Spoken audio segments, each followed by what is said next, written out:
예전에 저희 아내가 제주도에 살 때에 사회복지사 일을 감당했습니다. 1년 넘게 했던 것 같은데요. 집에서 직장까지 가는 길이 30분, 그 이상 걸렸습니다.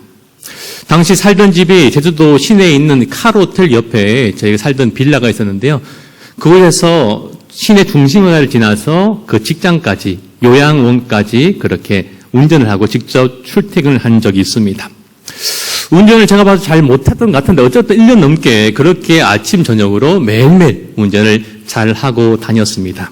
그리고 예전에 창원 가음정동으로 이사를 오게 되었습니다. 그 살다가 하루는 아내가 혼자서 겁없이 이렇게 이마트를 가게 되었습니다. 한 번, 두 번 정도 다녀왔는데요. 다시는 내가 운전을 못하겠다. 창원 땅에서는 내가 운전 안 되겠다라 그렇게 고백을 한 적이 있습니다. 왠지 물어보니까 제주도 살 때는 그래도 운전할 때 괜찮았는데 이 창원에 오니까 운전을 천천히 하니까 뒤에서 그렇게 빵빵을 거리고 또 눈치를 주고 하는 거 보면서 겁이 나서 운전을 못하겠다라고 그렇게 이야기한 적이 있습니다. 그래서 한마디 했습니다. 부상감이 더 큰 일 한다고 말하면서 창원은 괜찮다라고 그렇게 위로해 준 적이 있습니다. 저희 자동차 뒤를 보면요. 이 아기가 타고 있어야 하는 문구와 함께 아기 그림이 그려져 있습니다. 왜 그것을 붙였을까요? 아기가 타고 있으니까 양보도 좀 해주시고 또 천천히 가주시고 또한 앞차의 간격을 조금 벌려서 운전해 주길 바라는 마음을 가지고 제가 뒤에다가 아기가 타고 있어야라는 글자와 함께 그 그림을 붙였습니다. 어떤 일이 벌어졌을까요? 진짜 사람들이 양보해주고 그를 유지해주고 그랬을까요? 저의 기대와 반응과는 차이가 많이 났습니다. 그렇죠? 이게 다 천천히 가면요, 빵빵거리기도 하고, 눈치를 주기도 합니다. 장업차뿐 아니라 큰 버스들도, 큰 트럭도 가까이 붙어가면서 그렇게 겁을 주기도 했습니다.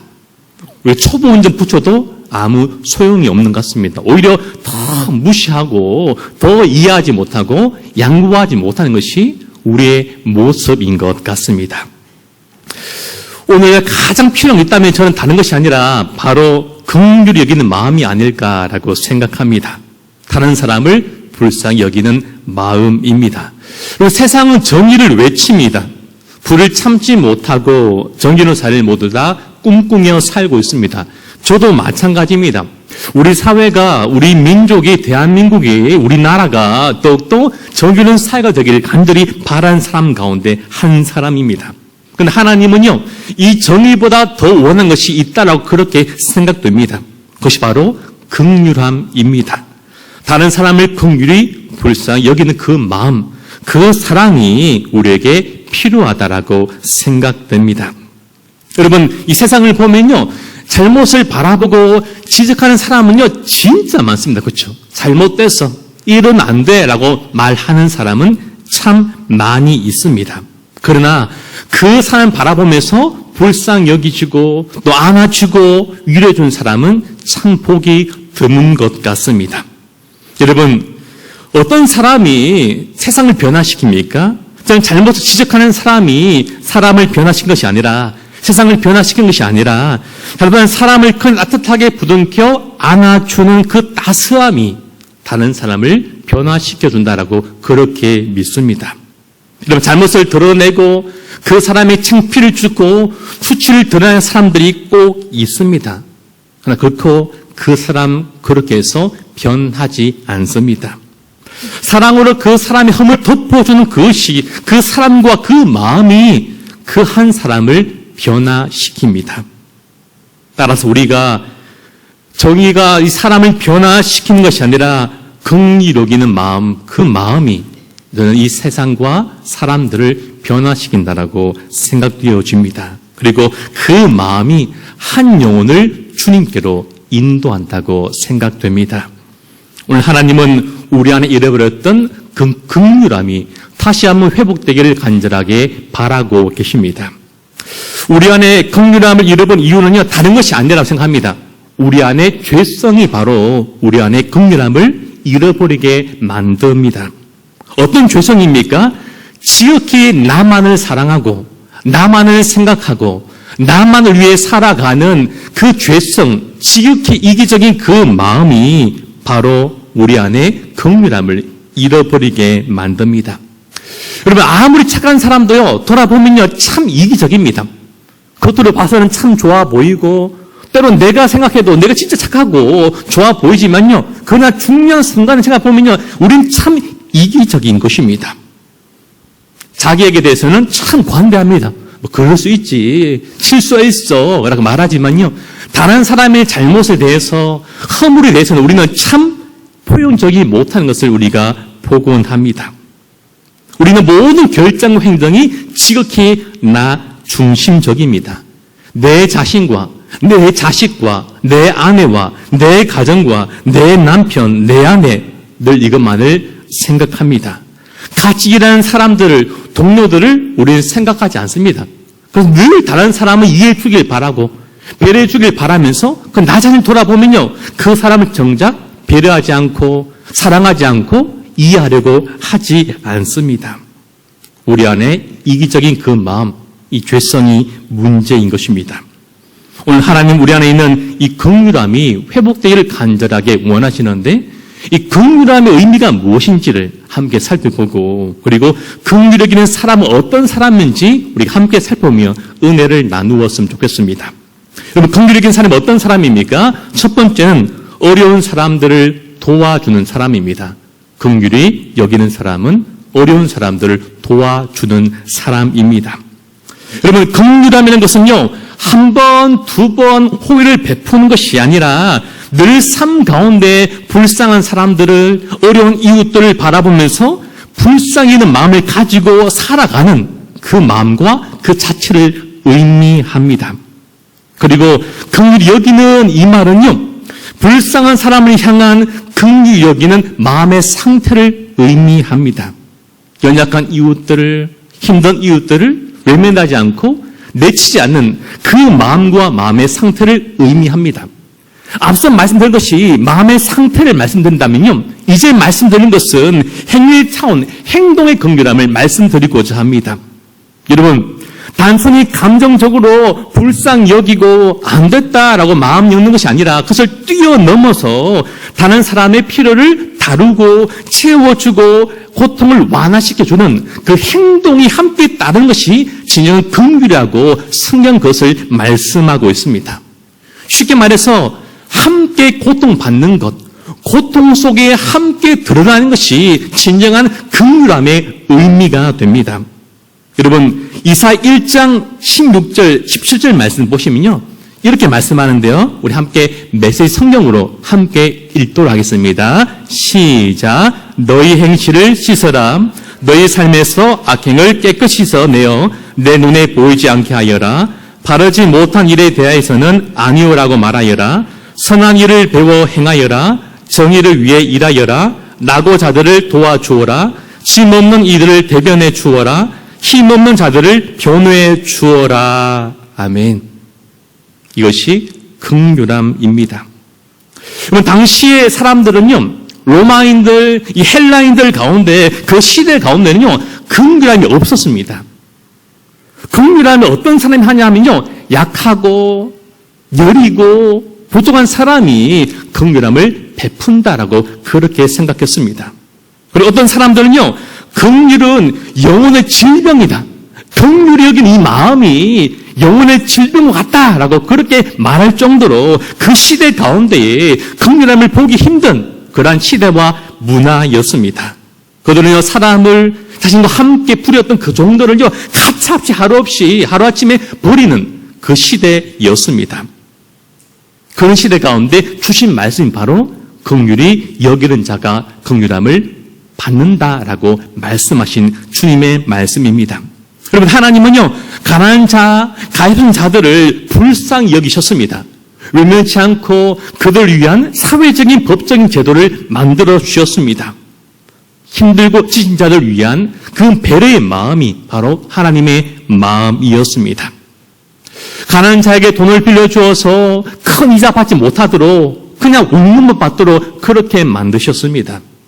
빌려준 자에 대해서 담보를 저당받을 때에 그 집에 들어가지 말고 그 사람을 위한 마음을 가지고 그 사람이 나올 때까지 밖에서 기다리도록 그렇게 만드셨습니다.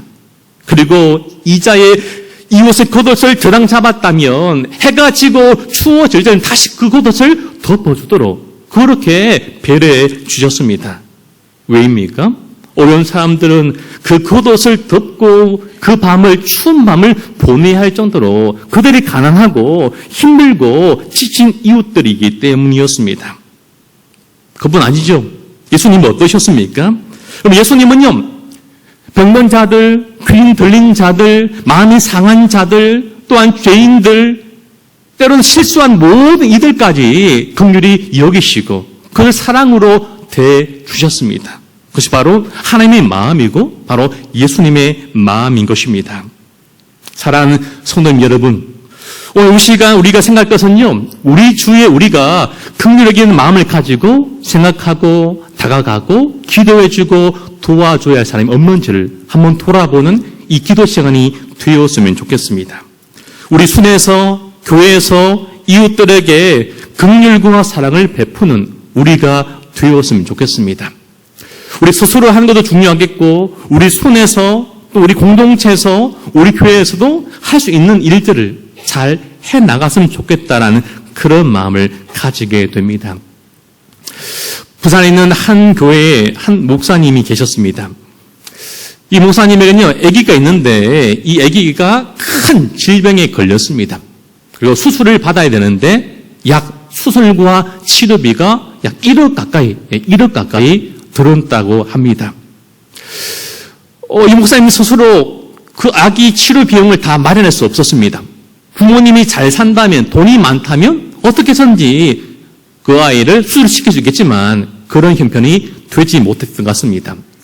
그 사정을 담임 목사님께 말씀드리게 되었고 이 담임 목사님께서 기도한 마음으로 그 교회에 또 성도님들에게 그 사항을 말씀드리고 우리 함께 기도하자고 그렇게 메시지를 전달하셨습니다. 그 메시지를 듣고 많은 성도님 가운데 긍휼한 마음을 가지게 되고 또한 사랑의 마음을 가지게 된 많은 분들이 또 기도로서 또 헌신함을 통하여서 정말 참 신기롭게 그 1억이라는 큰 돈이 모이게 되었고 참 감사하게 그 아이가 수술을 잘 받고 치료받아서 지금 건강이 많이 회복되었다는 이야기를 듣게 되었습니다.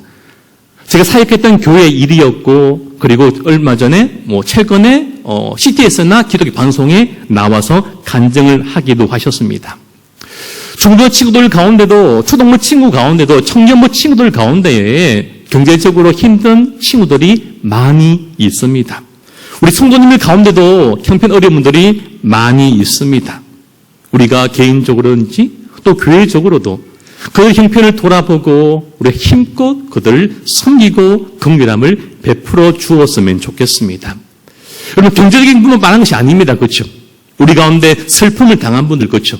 아버지가 돌아가시고 형제가 돌아가시고 하셔서 마음에 슬픔 당한 분들을 우리가 긍휼적인 마음을 가지고 그들을 위로해주고 그들 위해 기도해주고 그들을 사랑으로 섬겼으면 좋겠습니다.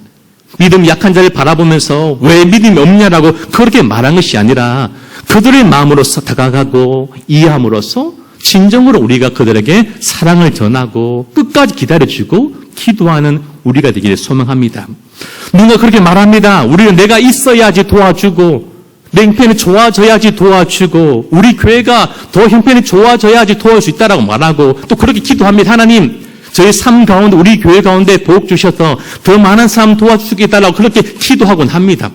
이 기도가 필요하고 틀린 기도는 아닙니다. 그러나 더 이상적인 기도가 있다면 지금 형편이 좋지 못할지라도 어려울지라도 그러나 지금 이 순간에 그런 형편 가운데서도 어려운 이웃들을 도와보고 긍휼 베풀 때 하나님께서 힘든 가운데에 그 섬김과 그 마음을 아시고 그 사람에게 그 공동체 가운데 그 교회 가운데 넘치는 은혜를 부어줄 것이고 그 은혜를 우리가 경험하는 우리의 삶과 우리 교회가 되었으면 좋겠습니다. 부족하지만 내 상황이 좋지 못할지라도 그러나 하나님이 오늘 이 밤에 우리 삶 가운데 긍휼하게 주신 마음을 부어주신다면 그것을 외면하지 아니하고 우리가 우리 삶의 현장에서 내가 있는 그 힘껏 어려운 이웃들을 돌아보고 섬기고 위로하는 우리가 될 간절히 바라며 축복합니다. 긍휼하게 사는 어떤 사람입니까? 두 번째는요, 영혼을 가슴에 품고 기도하는 사람이 바로 긍휼히 여기는 사람입니다.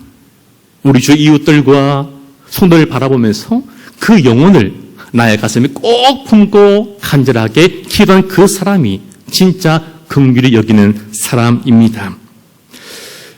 베드로전서 2장 9절은 이렇게 말씀합니다. 메시지 성경으로 제가 한번 읽어드리겠습니다. 여러분은 하나님께서 택하신 사람들입니다. 여러분은 제사장의 일이라는 고귀한 사명을 감당하도록 선택받았고 거룩한 백성이 되도록 선택받았으며 하나님의 일을 하고 하나님을 위해 말하는 그분의 도구로 선택받았습니다라고 그렇게 우리 신문에서 말씀하고 계십니다. 여러분, 오늘 우리들은요 제사장으로 부름을 받은 사람들입니다. 제사장이 어떤 사람입니까? 하나님과 백성 사이에 서는 자, 중재자입니다.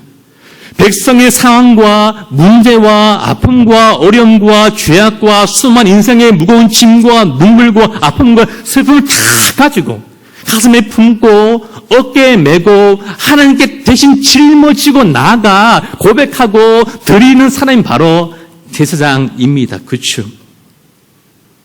이 제사장이 지성소로 들어갈 때에 그가 입은 복장에 특별한 것도 있었습니다. 그렇죠?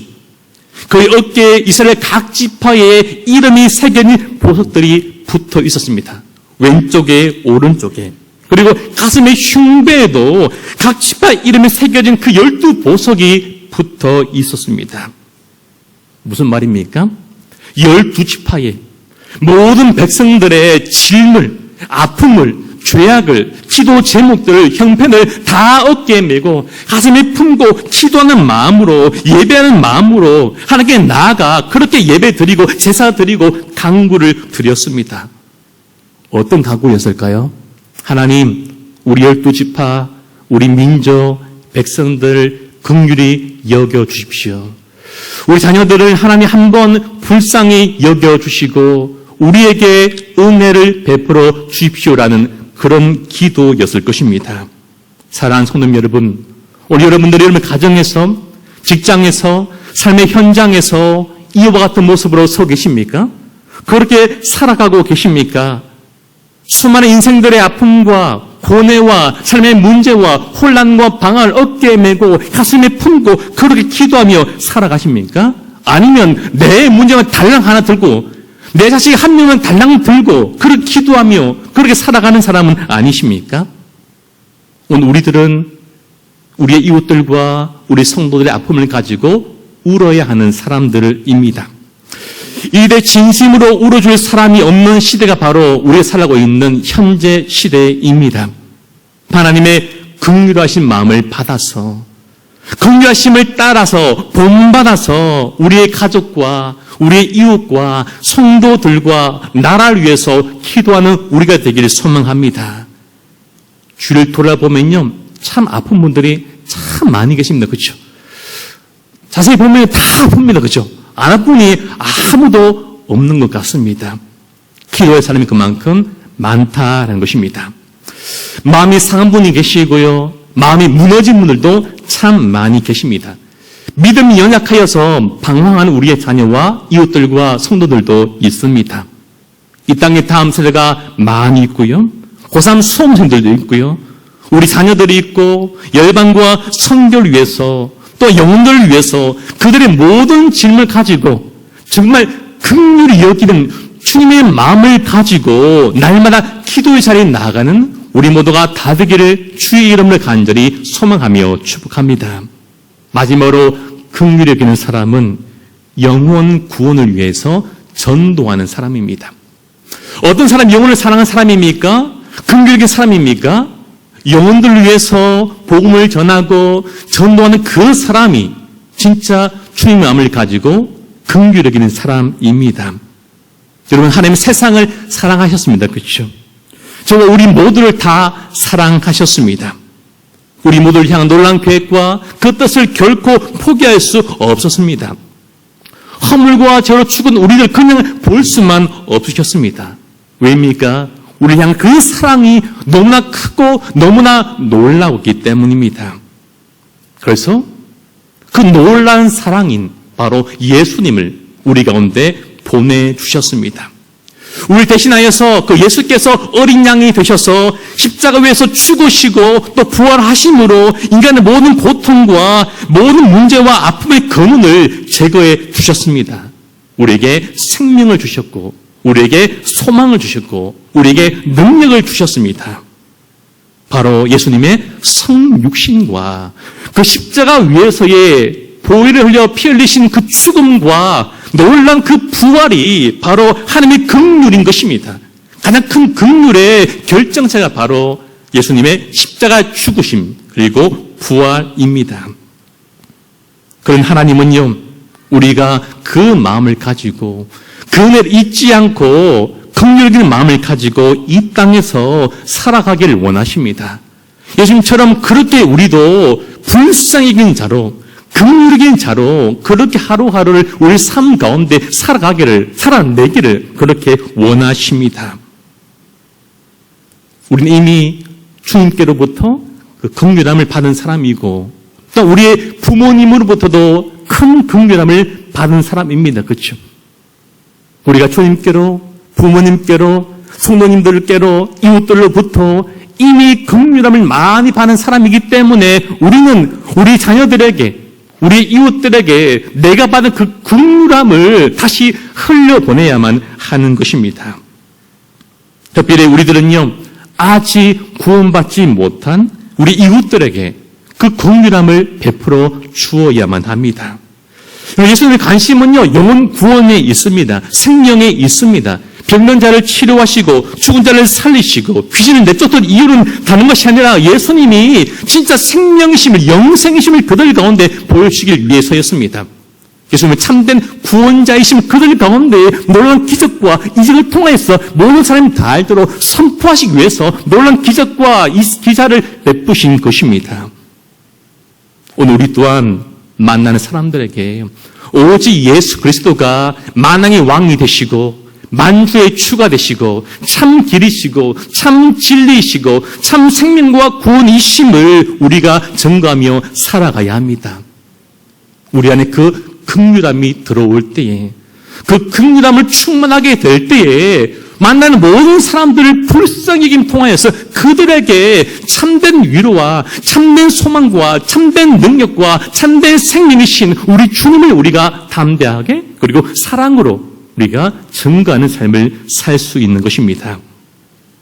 오늘도 우리 안에 그 주님의 긍휼한 마음이 날마다 가득가득 부어져서 만난 상태는 누구라도 주님의 눈으로 바라보고 주님의 마음으로 생각함을 통하여서 그들에게 주님의 복음을 증거하는 참된 긍휼이 여겨진 자가 되기를 소망하고 축복합니다. 말씀을 맺도록 하겠습니다. 여러분, 하나님은 우리가 긍휼적인 자로 이 땅을 살아가기를 간절하게 원하십니다. 여러분, 긍휼하게 하려면요, 우리 가운데 용기가 필요합니다. 그리고 용기가 무엇입니까? 내 뜻을, 내 생각을 끊는 그것이 바로 용기입니다. 말씀을 생각하면서, 준비하면서 예전에 한 가지 모습이 생각이 계속 났습니다. 저희 할아버지 할머니는 이미 예전에 돌아가셨습니다. 그런데 생각하면요, 참 할아버지 할머니를 내가 참 싫어했다라는 그런 생각을 많이 가지고 있습니다. 외할머니 진짜 사랑하고 외할머니 너무너무 좋아했는데 친할머니와 친할아버지는 참 미워했습니다. 그 이유가 뭐냐면요, 저희 어머니를 너무너무 힘들게 했기 때문에, 너무너무 괴롭게 했기 때문에 그 어린 마음에 참 싫어하고 참 미워했던 저희 모습을 다시 한번 발견하게 되었습니다. 참 인색하셨습니다. 참 사랑이 없는 분들이었습니다. 손주에게 100원은 준 것 같고요. 단돈 1,000원도 준 적이 없습니다.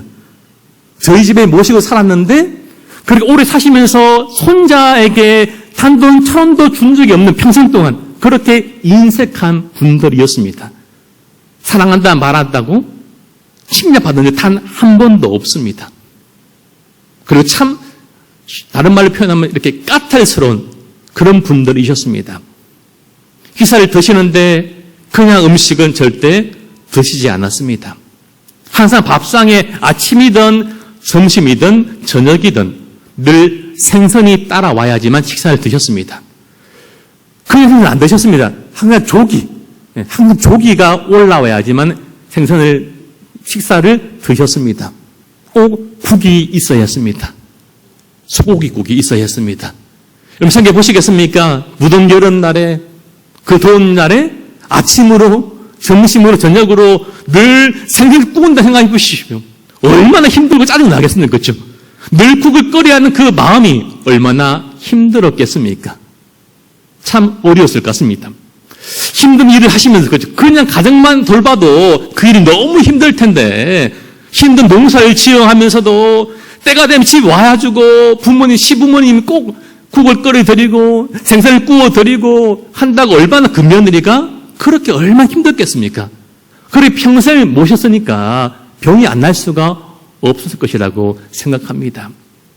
할아버지가 초등학교 저학년 때 돌아가셨고 할머니가 중1 여름 방학쯤에 돌아가셨습니다. 하나도 안 슬펐습니다. 한 개도 안 슬펐고요. 눈물이 한 방울 안 났습니다. 속으로 좋아했습니다. 아이고 잘 돌아가셨다. 잘 돌아가셨다. 우리 엄마 이제 편하겠다 생각 들면서요. 한 번도 저는 불쌍히 여긴 적이 없습니다. 더 좋아했습니다. 어린 마음이었지만 인색한 그 할아버지 할머니가 어머니 힘들게 했던 그 할머니가 참 싫었고 참 미웠습니다. 단 한 번도 그들 향해서 긍정적인 마음이 단 한 번도 저는 없었습니다. 이미 한편은 다 돌아가셨지만 그러나 저는요 말씀 준비하면서 그런 기도를 처음으로 드렸습니다. 하나님 이미 돌아가셨지만 그분들을 좀 용서하게 해달라고 좀 긍정적이게 하게 해달라고 그런 기도를 진짜 처음으로 하게 되었습니다. 그리고 참 고왔던 우리 이선자 우리 어머니 참 고왔던 예뻤던 어머니를 시집 오시게 하셔가지고 고생시켰던 아버지가 믿게 됐고요. 원망스러울 때도 많이 있었습니다. 그런 아버지를 용서하게 해달라고 좀 불쌍하게 긍휼하게 해달라고 진짜 거의 처음으로 기도를 한 것 같습니다. 사랑하는 성도 여러분, 오늘 우리에게 사랑하지 못하고 용서하지 못하고 긍휼하게 못하는 분이 있다면 누구입니까? 남편이십니까? 아내이십니까? 부모님이십니까? 시아버지, 시어머니십니까? 아니면 이웃과 어떤 성도님이십니까? 여러분, 아마 단 한 번도 저는요, 그분들을 긍휼하게 해달라고 기도해 보지 못한 분들이 좀 많을 거라 생각합니다. 그렇다면요, 이 밤에 우리가 하나님, 주님으로 그들을 진짜 긍휼하게 여기기가 참 힘이 듭니다. 하나님께서 예수님 마음을 주시고 긍휼하게 마음을 제게 좀 주셔서 내가 용서하지 못하고 미워하지 못하고 사랑하지 못한 그 한 분을 내가 오늘 이 밤에 용서할 수 있는 그 마음을 주시도록 그리고 우리 기도가 좀 바뀌게 해달라고 그분들이 나를 향한 마음이 바뀌게 하는 것이 아니라 내가 그분을 바라볼 때 긍휼한 마음을 한번 바라보게 해달라고 그렇게 단 한 번이라도 기도하는 이 밤이 되었으면 좋겠습니다. 우리가 다른 사람을 바라볼 때 긍휼함을 바라보고 우리 공동체와 교회가 다른 사람을 바라볼 때 이 세상을 바라볼 때 늘 정의의 관점으로 바라보는 것이 아니라 옳고 그름을 때로 떠나서 있는 그들의 모습으로 그들을 세상을 이웃들을 좀 긍휼히 여기는 마음을 가지고 바라보게 해달라고 그렇게 기도했으면 좋겠습니다. 우리 이웃들과 우리 성도들 사랑하고 대할 때에 세상의 관점으로 그렇게 똑같이 행동하고 똑같이 판단하고 끝까지 대하는 그런 자가 아니라 우리만이라도 우리 교회는 더욱더 그 어떤 한 사람이라도 긍휼한 마음을 가지고 사랑하고 용서하고 숨기며 새롭게 나가는 저와 우리 교회가 다 되기를 우리 모두가 다 될 수 있기를 주님의 이름으로 간절히 소망하며 축복합니다.